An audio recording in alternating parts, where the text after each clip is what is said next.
Hi friends, ഞാൻ നിങ്ങളുടെ Jinson Jacob. Mathew സാമുവേലിൻ്റെ ഒരു വീഡിയോ ഞാൻ കണ്ടായിരുന്നു. അതിങ്ങനെയായിരുന്നു: വടക്ക് കിഴക്കൻ സംസ്ഥാനങ്ങളെ ചിക്കൻ ക്യൂ വെച്ച് മുറിച്ചിട്ട് ബംഗ്ലാദേശും പാകിസ്ഥാനും കൂടെ ചേർന്ന് ബംഗ്ലാദേശിൻ്റെ ഭാഗമാക്കി മാറ്റുമെന്നൊക്കെ പറഞ്ഞ് ചുമ്മാ ഒരു ഉളംവിട്ട് രീതിയിൽ സംസാരിക്കുന്നു. ഒരു കാര്യം നിങ്ങൾ മനസ്സിലാക്കിക്കൊള്ളുക, ഇനിയൊരു 1000 വർഷത്തേക്ക് ലോകത്തിൽ ഒരു ഇസ്ലാമിക രാജ്യവും മറ്റൊരു രാജ്യത്തിൻ്റെ മേലും യുദ്ധത്തിലൂടെ വിജയിക്കാനായിട്ട് പോകുന്നില്ല. അവരുടെ കിതാബ് പഠിച്ചിട്ടില്ലാത്തതുകൊണ്ടാണ് മാത്യു സാമുവേലിൻ്റെ ഏറ്റവും വലിയ കുഴപ്പമെന്ന് പറയുന്നത്.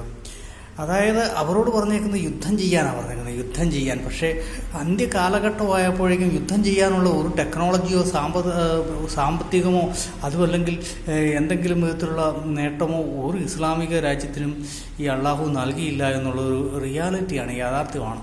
അതുകൊണ്ട് തന്നെ ഈ അന്ത്യകാലഘട്ടത്തോടെടുക്കുന്ന കാലഘട്ടത്തിൽ ഒരിക്കലും മറ്റൊരു രാജ്യത്തോട്, അതായത് ഇന്ത്യയോടോ അല്ല ചൈനയോടോ അതുമല്ലെങ്കിൽ അമേരിക്കയോടോ ഏതെങ്കിലും യൂറോപ്യൻ രാജ്യത്തോടോ ഏതെങ്കിലുമൊക്കെ രാജ്യത്തോട് യുദ്ധം ചെയ്ത് വിജയിക്കാനുള്ള ഒരു ആംബിയർ ഒരു ഇസ്ലാമിക രാജ്യത്തിനുമില്ല. ഇസ്ലാമിക രാജ്യങ്ങൾ അങ്ങോട്ടും ഇങ്ങോട്ടും യുദ്ധം ചെയ്യുമായിരിക്കും, അതിൻ്റെ അകത്ത് ആരെങ്കിലുമൊക്കെ ജയിക്കുകയോ തോക്കുകയൊക്കെ ചെയ്യുമായിരിക്കും. അങ്ങനെയുള്ളതല്ലാതെ ലോകത്തിൽ ഒരു ഇസ്ലാമിക രാജ്യത്തിനും മറ്റൊരു രാജ്യത്തോടും യുദ്ധം ചെയ്ത് ജയിക്കുവാനായിട്ടുള്ള ഒരു ആംബിയർ ദൈവം കൊടുത്തിട്ടില്ല എന്നുള്ളതാണ്. അതാണ് ഒറിജിനൽ. ഈ അന്ത്യവിധി എന്ന് പറയുമ്പോൾ നമ്മൾ ബൈബിളിൽ വായിക്കുന്നുണ്ട്, അന്ത്യവിധി 1000 വർഷത്തെ ഭരണം എന്നൊക്കെ പറയുന്നുണ്ട്. ഈ അന്ത്യവിധി എന്ന് പറയുന്നത് കഴിഞ്ഞാൽ എന്താണെന്ന് അറിയാമോ?